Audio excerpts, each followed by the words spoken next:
What's cracking, mi gente? You guys know this your boy D once again, coming ready to give you some love and share a little bit of knowledge. With that being said, today I'm gonna discuss a topic that's a little close to home. But by me talking about this topic, first and foremost, I wanna say something to make it very clear. This is in no way, shape, or form this or aim to mean any disrespectful to the neighborhood that I will be speaking on for two reasons. That war that took place around those time, of course I was not part of it because I came a little bit later. Family members of mine and other people around me were part of it, but I don't want that neighborhood to feel like I'm throwing shots or shame, so I'm making fun of them. So I want to make clear that this is not meant to be a diss or disrespect to 19th Street, to the homies for 19th Street. I got good people from there. I got good friends that I consider friends for them. I got good solid homies that came out of there. Plus 16th Street as well. So this is not a diss or meant to disrespect. With that being said, man, as you guys know, people kept asking me to talk about this issue, the war that kicked off between 20th Street and 19th Street. So with that being said, let's get into this topic, man. Don't forget to hit that like. Don't forget to hit the share button. Don't forget to leave a comment if you like. If you want to know anything about more about the Bay Area business, hit me up. I'm your boy. Let's get it, man. So, 19th Street and 20th Street war was something complex. And by complex, I mean it was not something cut and dry that we didn't like each other, we were enemies, we hated each other. It was never that. It started because certain individuals didn't like certain my homeboys, and certain my homeboys didn't like certain individuals. And it became a grudge amongst them individuals that kicked off this war. So I'm gonna start from a little bit back in the days. So around 1995, 1996, when the war kicked off, we had the number one clique for 19 used to be BMLs, Barrio Mexican Locos. The leader of that clique at that time, the person that was running that time, rest in soul in peace now, name was Quesadillas. So Quesadilla was your typical Mexican gangster, Chicano gangster. They held the grudge against some of our people, Salvadorians, because he felt that we were less than him. So he had that complex that he was more than them. And when I say that, he felt because he treated his homeboys when Consville came around, the people that from Consville, which is another clique out on 19th Street, a lot of the homies that were from Consville that was Salvadoran, he would treat them the same way, like be a real disrespectful to them. But anything and everybody that was Mexican, he would treat them like they were equal. But other than that, he wouldn't speak to homies from his own neighborhood that weren't Mexicans. So that was something that transpired and became a big issue amongst their group and with us.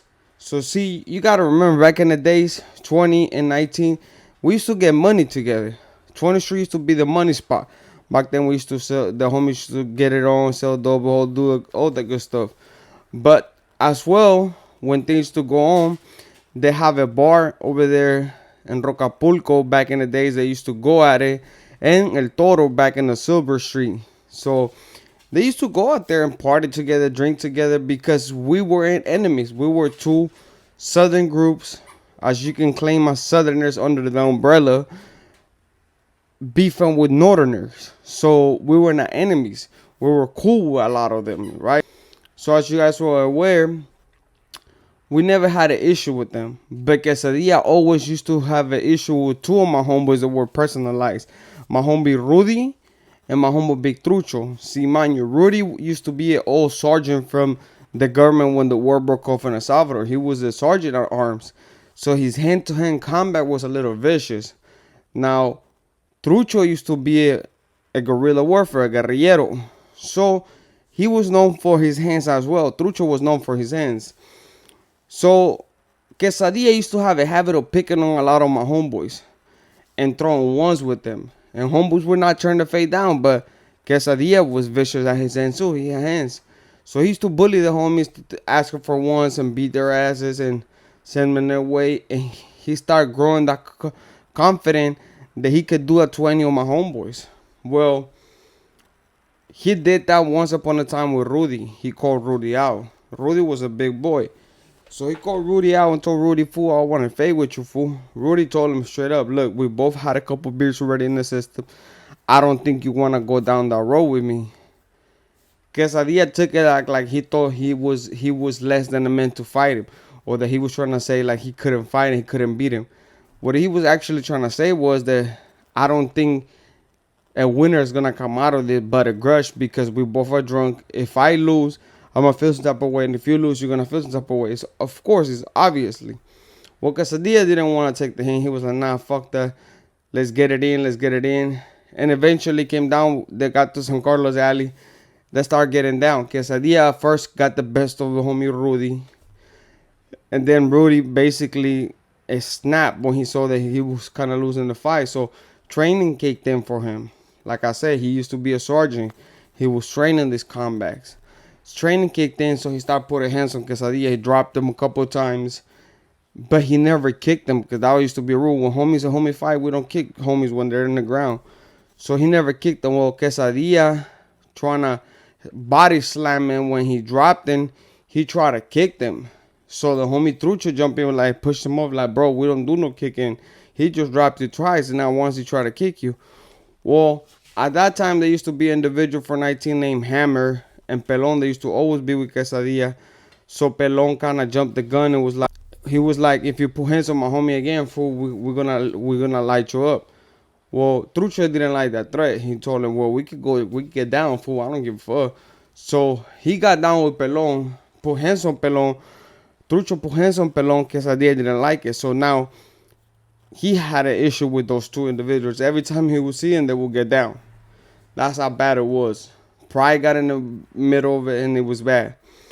So the incident that broke the camel's back was the homies tried to talk to, because they used to come to Little Park back there in the 19th Street side in Valencia and kick it with each other, would drink.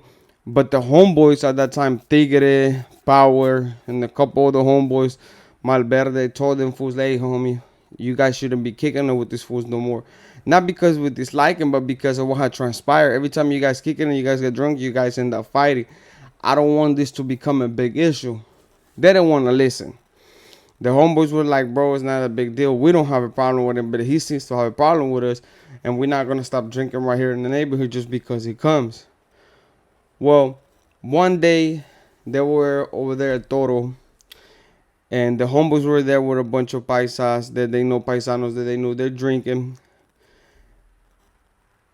Quesadilla and his entourage pulled in. Quesadilla, Hammer, Pelon, a couple Green Eyes, a couple other individuals, right? They pulled in, but they have with them one or two fools from 11th Street. See, mind you, we never saw 11th Street as homies. We always saw him as like they're weak because of what we have seen. Eddie Street, we used to was the gang before 11th Street came around. So Eddie Street was formed, and Eddie Street was part of the crew before you get to 11th Street. Eddie and Hyde, that's where they used to kick it at. Not Eddie, the project Eddie Street, not Eddie by Vanessa. So, but a lot of homies didn't like 11th Street because they felt like they had let the homies from Eddie down because they should have backed them up after they became that, right? So, homeboys already didn't like homies from 11th Street. We didn't really have no words for them, and they didn't really have words for us. So that day they pull into the club, they're all drinking and everything. They're at the bar, they're shooting shots, they're taking shots. Well, incident broke off. One of the paisas who was with the homies started arguing with the dude from 11th Street, right? So the paisa that was there had a couple other friends with him that were not part of the homeboys crew. The paisa knew the homeboys because he was a cousin or a far away, I think, uncle, one of the homeboys. So that's how I know. But he didn't pull up with the homeboys. They were already there when the homeboys pulled up. So he went there and brought him around and was kicking it with the homeboys when the incident took place. So the paisa pulled up. It happened because he was dancing with somebody's hyena for 19th Street. Dude didn't like it. Came and told that fool, You better start dancing 100 with her problem. Paisa got rough with him, like, you can't tell me shit. So the homie 19 socked him, dropping. The Paisas that were with him, his entourage, his crew of the Paisa, get up and start rushing the homies for 19. Rudy, Trucho, there was another couple homeboys, Power, and all the homeboys from the hood that were there. They see that they're rushing the homies for 19, so Rudy goes like, hey, well, let's go help them, because the bar was a Paisa bar, and once the Paisa see that they were fighting against Cholos, what they used to do, a lot of them jumped the gun and start rushing the homies for 19. Well, the homies rushed to trying to help the homies for 19, because at the end of the day, they were homies, right? Well, here goes what the misunderstanding goes down. As the homies rush them, they're fighting. Quesadilla stinks. He saw one of my homeboys, which is a bullheaded homeboy, grabs a bottle and breaks over Hammer's head. Never did it occur to him that it was the Paisa that did that, but on his mind, he saw a homeboy broke a beer under his homie's head. So once that beer get broken under Hammer's head, Quesadilla goes on psych mode. He just start punching on the homeboys. So the homeboys like, fool, what the fuck you doing? We trying to help you. They trying to tell him, fool, we helping you.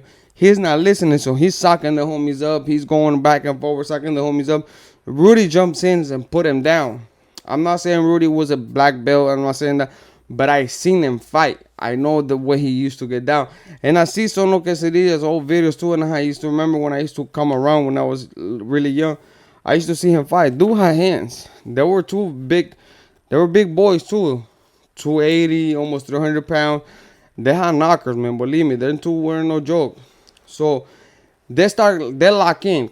Rudy and Quesadilla lock in. They're going at it. Boom, boom, boom, boom, boom. The homies trying to separate them because they trying to tell them that, bro, it was the Paisa that broke the bottle over my head, not this fool. This fool were helping us. Quesadillas ain't trying to hear it. So finally, the securities split them up. They send the homeboys out to the parking lot. The homeboys are outside. They're mad because they were like, why we never helping these fools up? Ooh. Quesadilla comes out with his entourage. Quesadilla makes a mistake, so telling the homeboys, I better not see you around 19 because I'm going to kill you. So Rudy looks at him. He's like, what you say, fool? He's like, if I catch you down at 19, I'm going to kill you. Rudy goes like, bro, you better watch your mouth. You're not finna threaten me and think it was cool and everything's gonna be fine. He's like, I don't give a fuck. I'm telling you right now, if I see you down there, I'm gonna kill you. And this is all documented in the case that took down Rudy and Trucho. This is a case that was documented when they got sentenced. So I'm speaking over the facts that I read over that paperwork back in the days. And I will try to look for that paperwork so I can read you guys that case. I don't have to get it from the county, but I will try to get it for you guys. This is well documented. It's not like I'm snitching or I'm telling when the case is open. No, his case got closed down. Trucho got life sentence because Rudy got a 25 life sentence. He came back. They took his life sentence, gave him 15 years, got deported to El Salvador, and then got killed in El Salvador.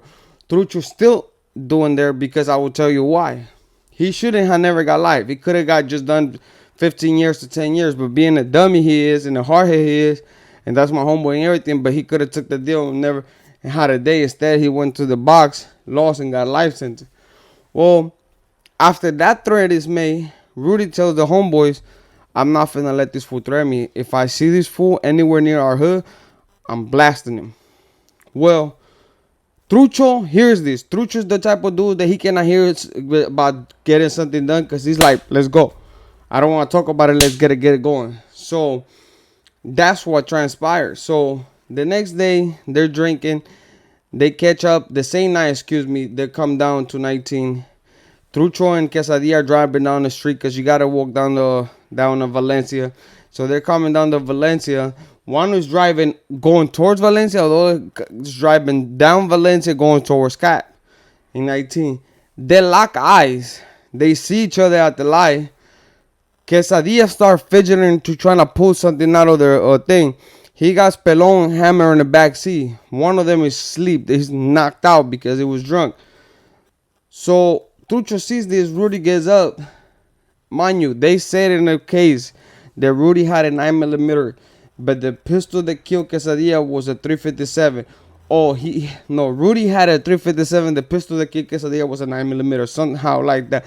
I can't really recall all the facts because it's a long time since I read that case, but I know it was a misunderstanding.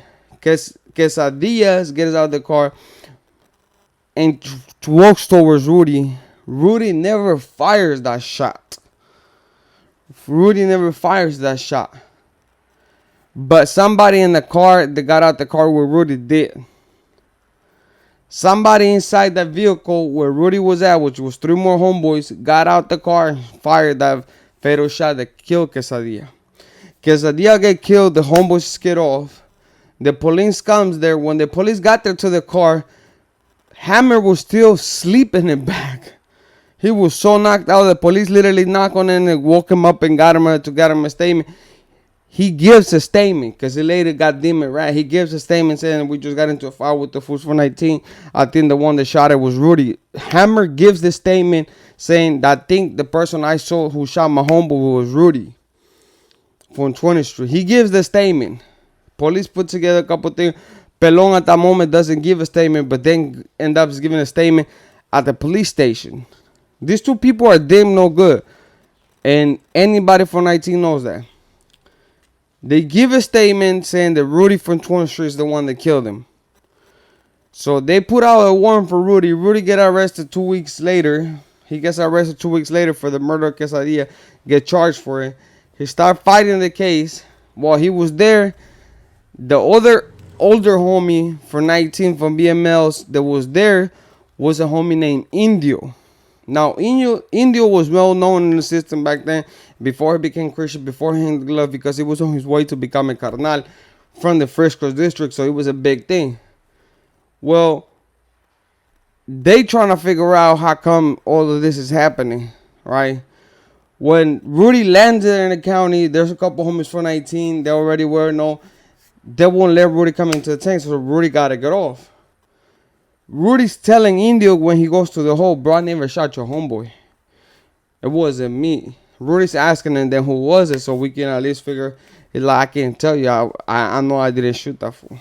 I had a 357. He got killed with a 9mm.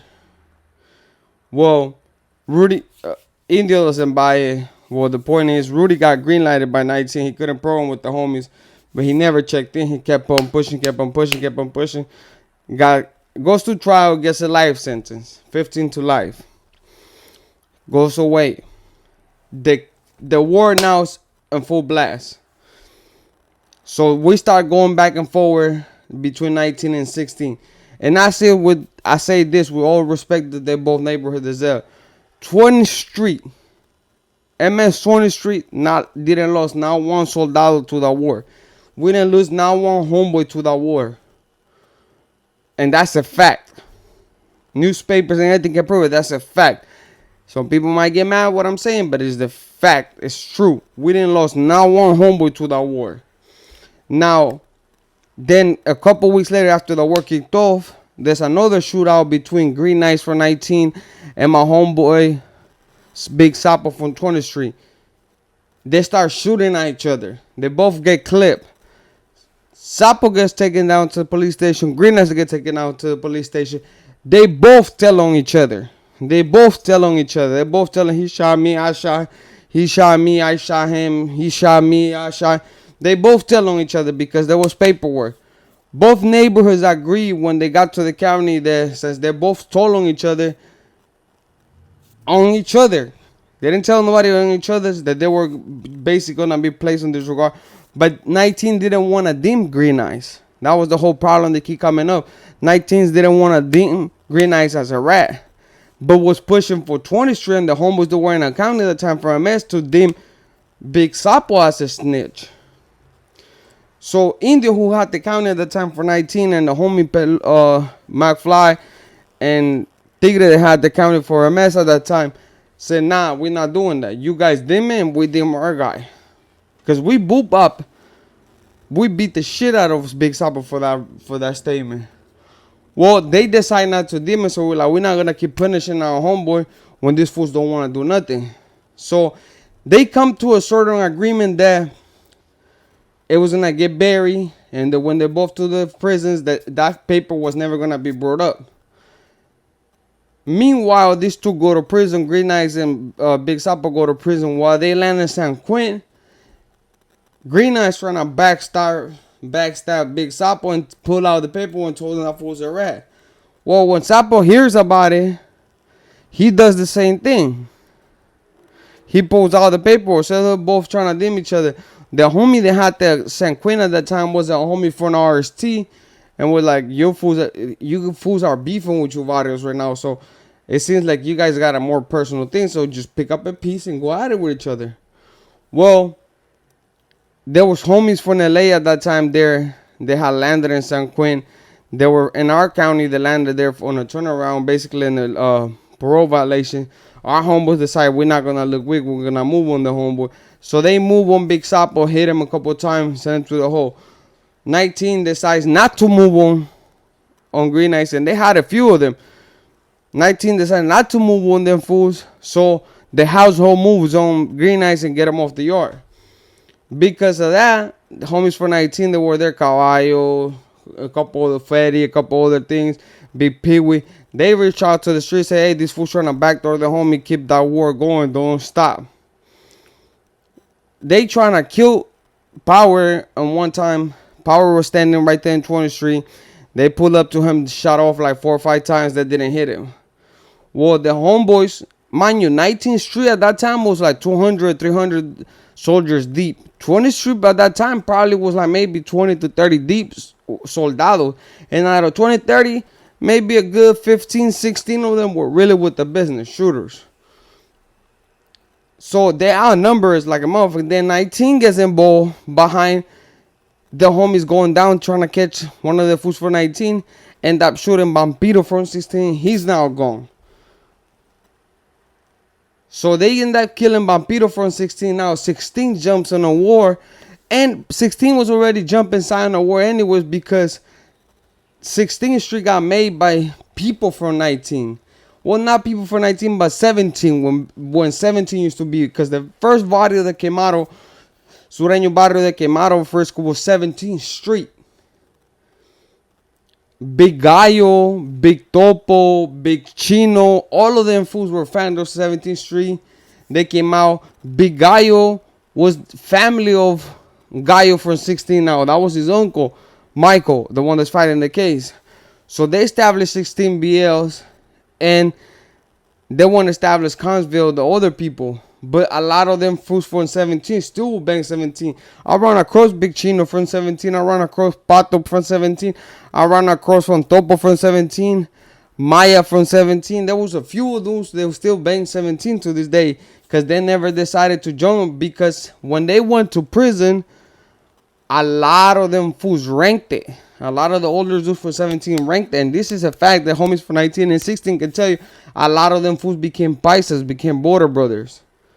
Supposedly, Big Gallo became a brother. Topo became a border brother.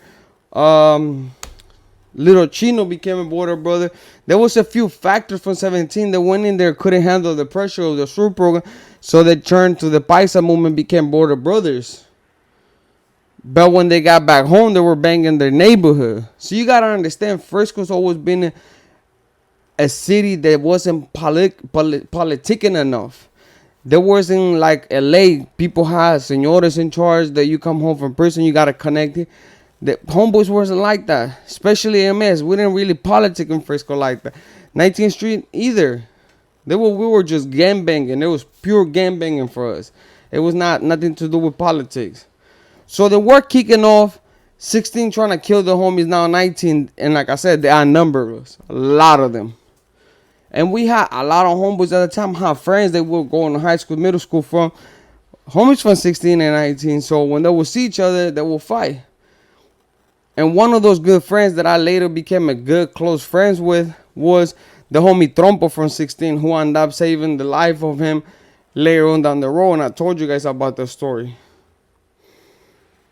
Then I became good friends with some of them fools for 19 when I was doing my time in the county. I won't mention names, some of them are on the street, some of them are doing good.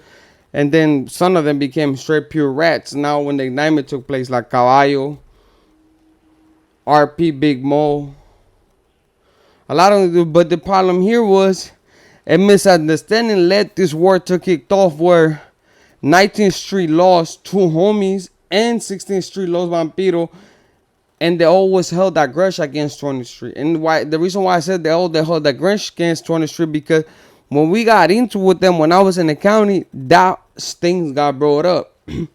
And one of them dudes from 16 made a comment saying, "You fools are lucky. Me and my goons were out there when you guys were beefing with the homies, because we would have smashed y'all." My answer was like, "Well, we ain't too late, homie. Let's get it on."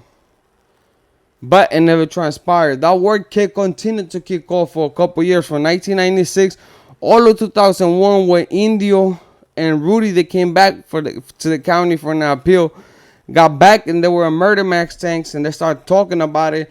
Rudy shot all his paperwork to Indio, was like, "Look here, bro. Read it for yourself so you can see what I got test by with the gunpowder and everything." And at that time, Trucho from the Dubs, through Big Trucho, had got arrested for that murder as well. He got arrested in 2003. Trucho was in the run for almost 6-7 years. And here's where I say that he was so dumb not to take his deal. When Trucho came back and Rudy was already convicted, they offered Trucho a deal because they didn't have too much evidence on Trucho, because nobody saw Trucho get out the car. Nobody saw Trucho in the car. They were just the hearsays of the witnesses, the rats that were putting him there. So they offered him a 10-year sentence for gain enhancement and carrying a weapon when they caught him, because he was carrying a shotgun. He decided not to take that deal and take it to the box and lose.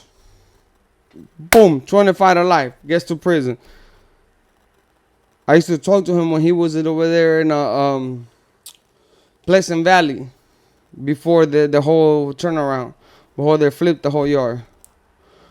But here goes the thing. He could have took those 10 years. He had those 10 years in front of him, but him believing what people were telling him, "Bro, you can beat it.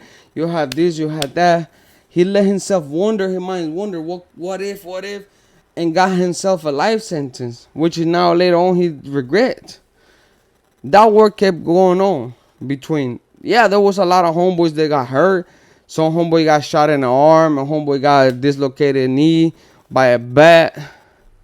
I remember one time when I started coming around 2003, there was still a little friction. Yeah, we had made peace in 2002, in 2001, end of 2001, beginning of 2002, but it was still fresh when I came around the neighborhood. And the reason why peace got made up was because Indio read the paperwork. He believed what Rudy was telling, that he wasn't the main shooter, which is something that Rudy got in trouble for, because he was saying, "I didn't shoot it." So the other person they got arrested by was Trucho. So he was basically selling the homeboy out. But homeboys didn't see it at that time like that. He was just telling them to try to become to a peace. Plus, a phone calls had already been made from inside to back to the household, the county, saying when they were coming back, that war need to stop. It doesn't look right. That war need to stop. But us being the hard headers, we were trying to hear it. Like I say, Frisco never been a politicking town, a politicking city.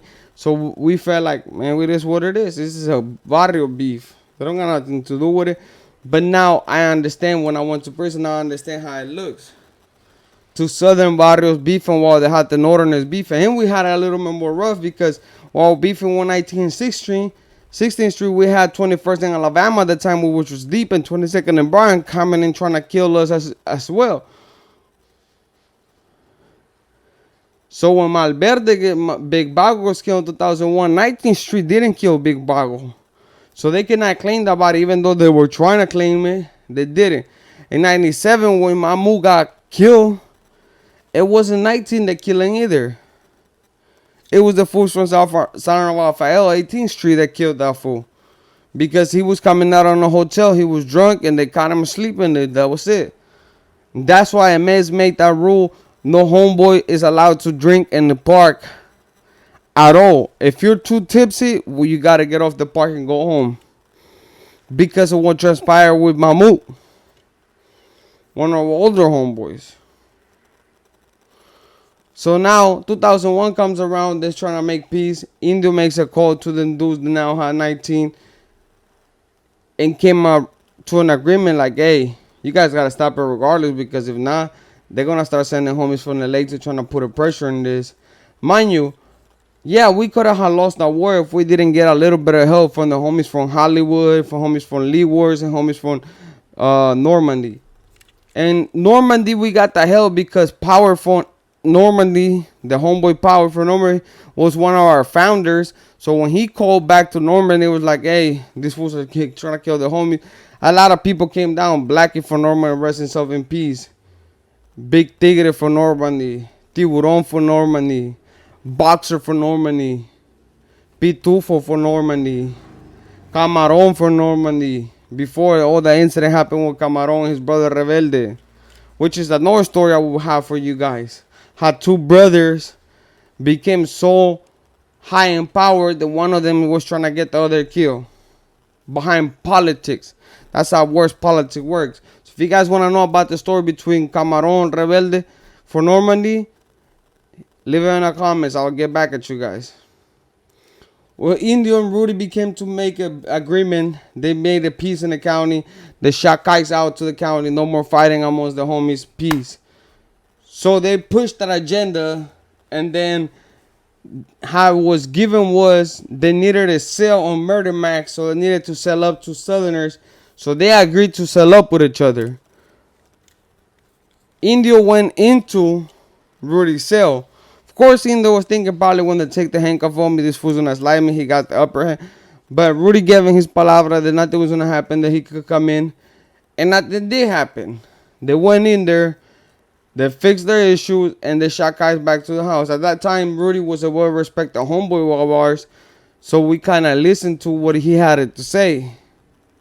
Even though Joker had already been to prison, Snoopy had already been to prison, but Rudy was like the one that was standing on high regards because of everything that he was doing in prison for our name, for 20th Street.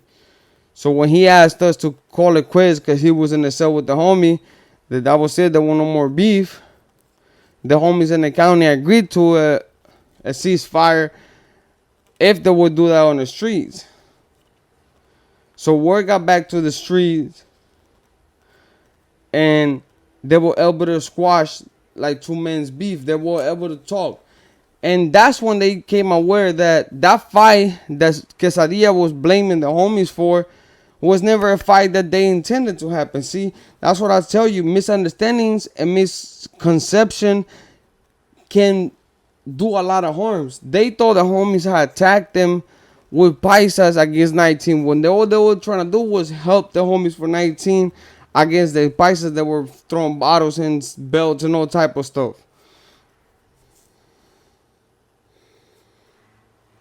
And that's how that war kicked off. We didn't lose one homie. We didn't lose homeboys at that time. 19 unfortunately lost 2 and 16 lost 1. And that's it. I'm not bragging about it. That's not what I'm doing. I'm saying to you guys that sometimes cooler heads can prevail. And thankfully, Rudy and Indy were able to work with each other to try to figure out a midway ground to work with each other and diminish this beef. There was, first of all, no sense. But once blood got spilled, that's when things can go wrong. That's why I always say, once blood is involved, one blood's been spilled, one people getting killed, it's a whole different ball game. It got rough. Don't get me wrong. It got rough.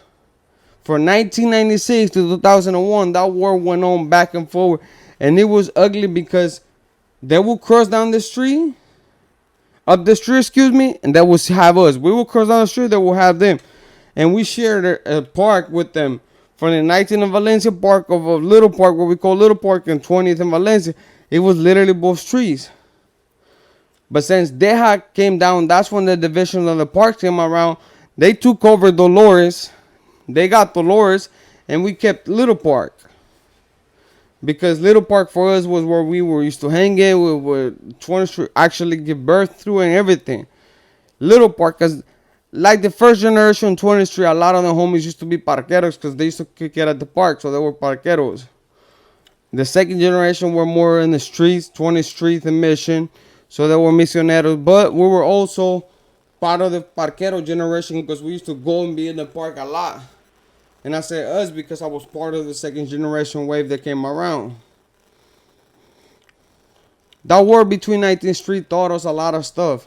Taught us that sometimes things are not what they seem, and that sometimes jumping the gun can get you in trouble and can get people hurt. So they lost homies for a nonsenseless, senseless war that kicked off behind a misconception, because they thought that the homie had hit the other dude with a bottle of his head when it was not them. Rudy's and Trucho case is a little bit complex. I will try to get that paperwork for you guys and break it down so you guys can see.